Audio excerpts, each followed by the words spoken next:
Well, TGIF, Mindcraft listeners. Giovanni and I are here by the second beaver pond.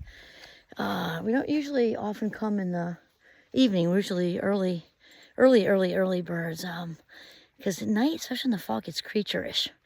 And it's going to get creature-ish pretty soon. But anyway, what we want to talk about today are the 3 keys to happiness. I actually have a video, if you go back, and it was a couple years ago, 12 keys to happiness, because if you get into all the little ones. But the top 3, without question, are be mindful, be grateful, and let as much go as possible. So here's the thing, before you hang up on me, hopefully you don't, people get mindfulness confused with meditation, like you got to sit in a cave. My kids used to say crisscross applesauce with your palms up like a Tibetan monk eating yogurt. And no offense to monks, I'm a big fan of monks, actually. They're very peaceful, centering, anchoring for the rest of us that are flying around, right? And so that doesn't involve that at all. Mindfulness is not meditation. Sometimes you'll hear it as mindfulness meditation, but that's more rhetorical. Because really, mindfulness is about being present in this moment. That's it. You can do anything mindfully, which is why I love it. Those of us who are in the Fast Mind Club, which is AKA ADHD, but I don't like to say that because the Fast Mind Club is way more positive. We have a better chance of, I don't know, flying to Mars than creating a thought vacuum. That's just not what it's about at all. And mindfulness, in other words, instead of trying to sit there and vacate, get rid of all your thoughts, which isn't going to happen, right? Especially for a fast minder, if you try to do that, that would be like opening every door and window in the house and inviting all the neighbors to come in, the obstetrician who delivered you, everybody, inviting them in. So that's not how it works, because the mind is like the ocean. It's like waves, like John Kabat-Zinn says that. And since we can't stop the waves, we may as well learn to surf. And so mindfulness is more about accepting that the monkey chatter, and it's actually more apt to dissipate when we kind of acknowledge it and let it go by, kind of like an unwanted guest. And I forget where this example came from, but maybe it's mine. I don't remember. But like if somebody's, I use the college kid example. Like if somebody's, kind of annoying on the floor, doesn't mean they're a bad person or anything like that, but kind of annoying, and they want to come by because they know you're having a party.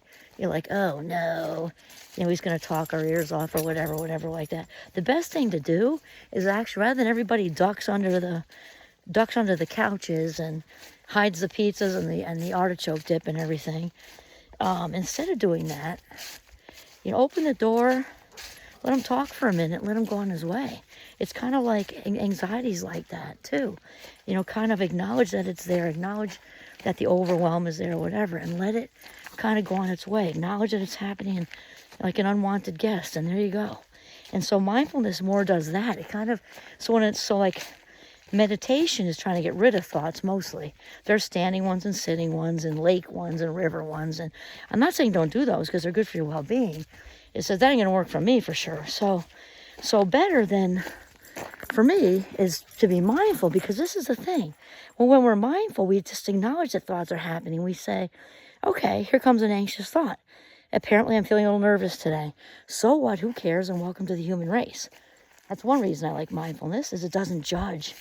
You know what? It does not judge. It's like you can have an angry thought. There it goes. Okay, I'm a little angry today. All right, I'm pissed off. There it goes.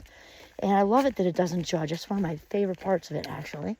And here's the thing. Once we get better at not judging ourselves, that's the freaking gift that keeps on giving, because we get better at not judging other people. Because we kind of realize we're all having stuff going on, right? And the other reason I love mindfulness so much is it's kind of like meditation on the go. From somebody who's got a very fast processing speed, I'm moving and grooving all the time. I love that it's just about being actively engaged in your life. So skiing mindful, I'm a skier. I'm a big skier. I love to ski. Actually, I'm a little skier. I'm only 5'0" nothing. But in the trees, if I'm not mindful, that could be catastrophic. And it's just oh my gosh, what it feels like when you've been immersed in the moment, even for 10 quick minutes. It's just, you can't even put words to it. It's so great. So I like that you can wash the dishes. You can have, I gotta be careful what you say on YouTube, but 5-star intimacy with a partner.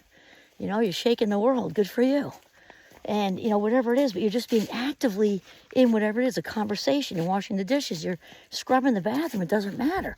If you're going to brush your teeth, be in it. So that's mindful. It's one of the number one key to happiness is to be mindful, because here's the thing. We've talked about this. Thoughts come first and feelings second. So therefore, if you're in the present moment, right, you're in the present moment, they're kind of just going by. You can't feel anxious. It's actually neurologically impossible to feel anxious without having anxious thoughts first. So if you're actively in the moment, let's say with your golden retriever in the woods, it is neurologically impossible for you to feel anxious or depressed or angry or whatever the feelings are, because you're in the moment. There's no room for it. Okay? So next up on the list is gratitude. People say, woo-woo, touchy-feely. No way, Jose, okay?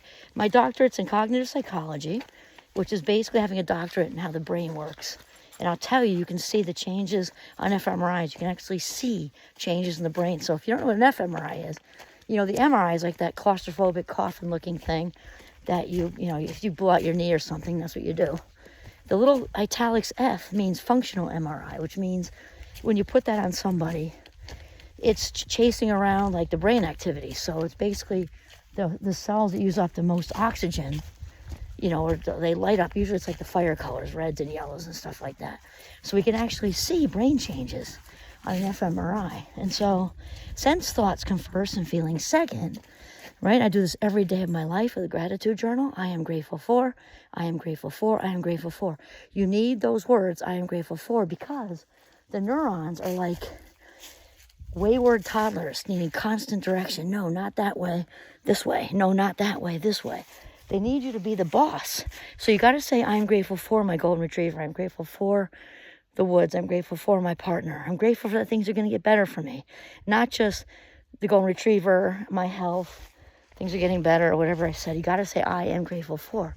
And then after about 3 weeks, which comes from Charles Duhigg, he's the author of The Power of Habit, I believe. It takes about 3 weeks on average for a habit to shift and stick. And so we say on average because starting a habit of eating a piece of fruit in the morning is not the same as quitting smoking, right? And so I have my students, about 3 weeks in with their gratitude journals, my Mindcraft students, I said, who's seen changes? And inevitably, like a handful, like at least a half a dozen, like hands are flying in there. Professor, I can't believe it. Wow, and basically they're saying, I'm seeing more positive in my life. I feel happier, the whole thing, because the brain loves patterns, positive or negative, it loves patterns. So once you're kind of training it that way, it takes on a life of its own, unconsciously, and you'll start to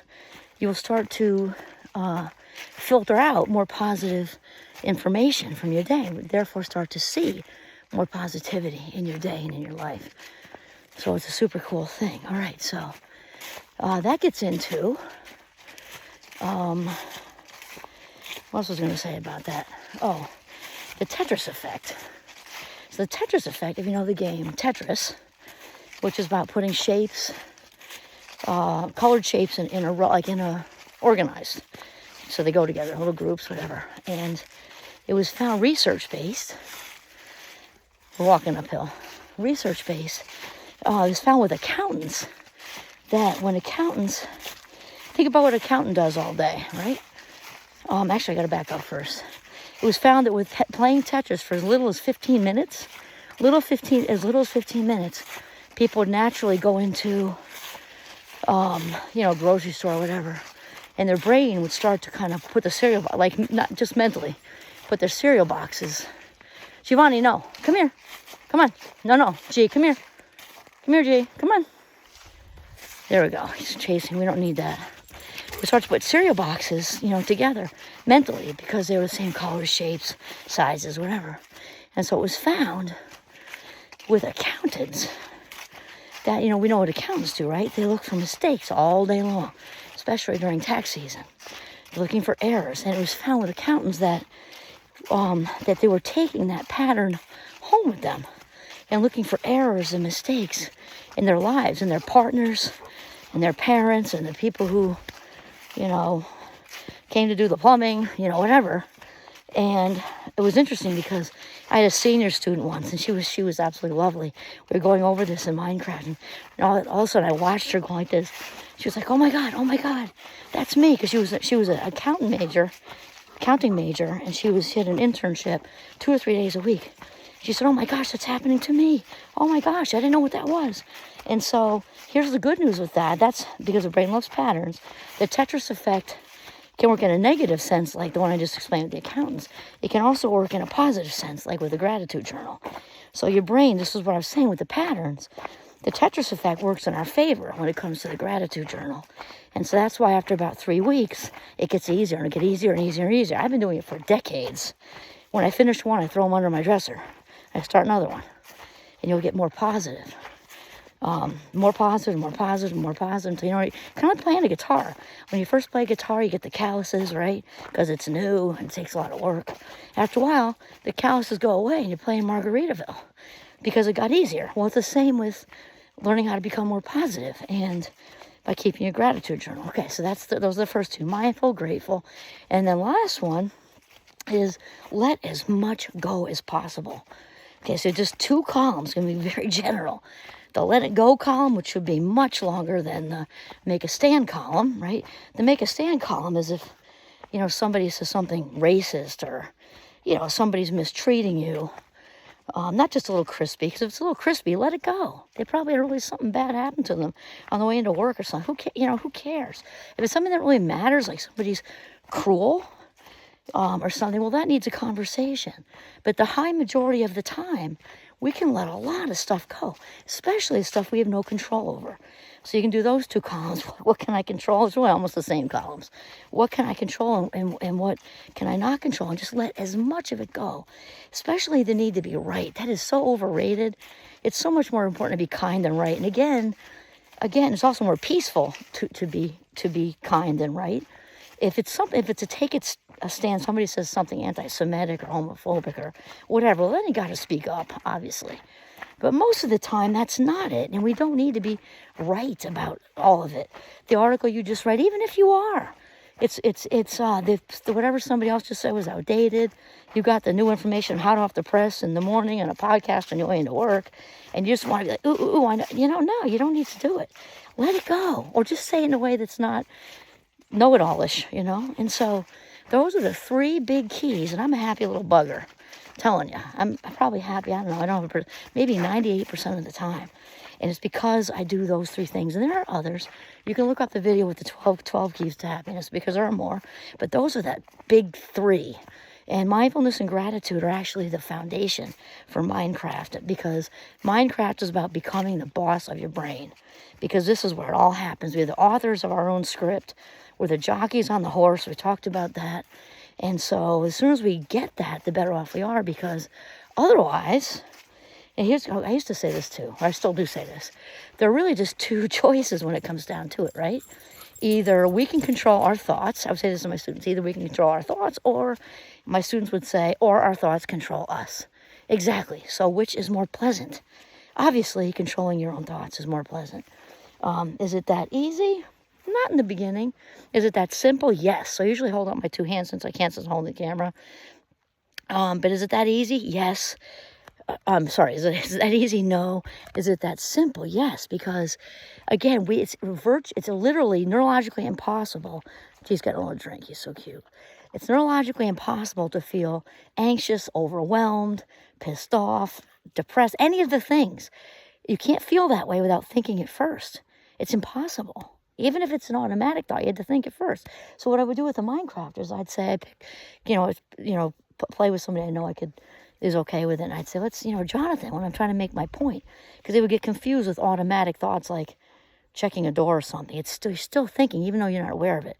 So I would say, if we were going to, carve into Jonathan's brilliant head with kindness and anesthesia and took out his very intelligent mind and put it in a fishbowl of formaldehyde on the shelf, what would Jonathan be feeling? I mean, nothing, because without the brain.